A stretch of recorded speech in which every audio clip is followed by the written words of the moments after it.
Seragaman karo Sinuman lho iki panjenengane iki. Lah aku mau wis diwa kok. Diwa? Diwa Pak Surip. Piye? Lambimu keren. Keren Kowe kaya Sinuman ya. Kene kok ya pas. Lah iya wis dipadhake kono. Iya, awakmu ki rene kan ya urunane Sinuman ngono to. Aku to, Mas.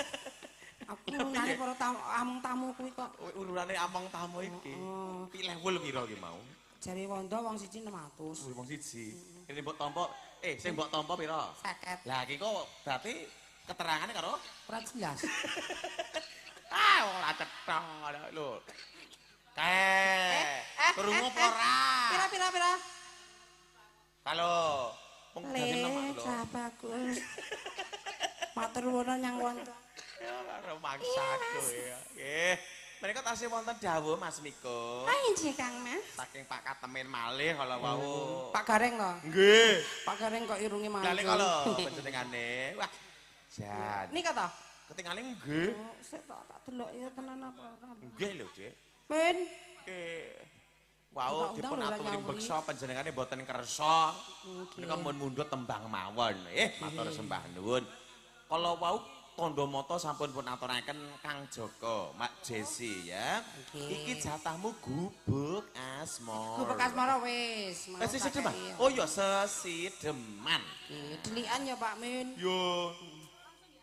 Iki garape Tayub kek kowe joget to. Oke. Iki sak nyanyine, sak jogete. Kok nek percaya nek Mas Miko ki serba bisa.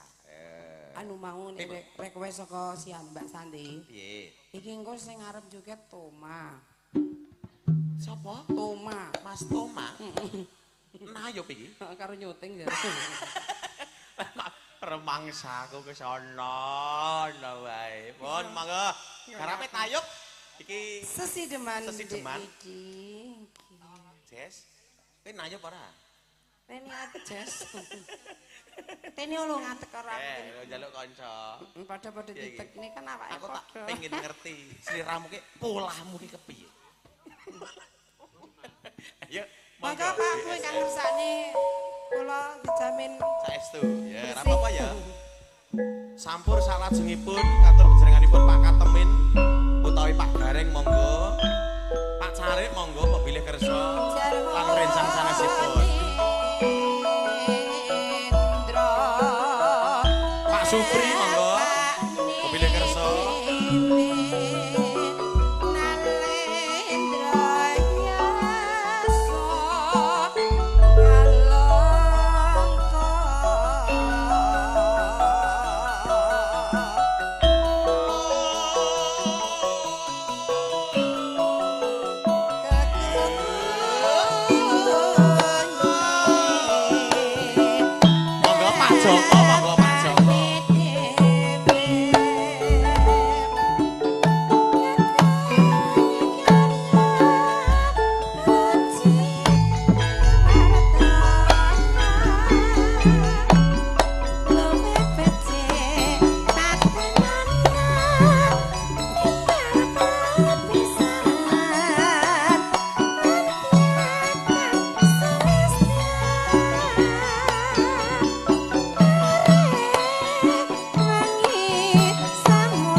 Kawin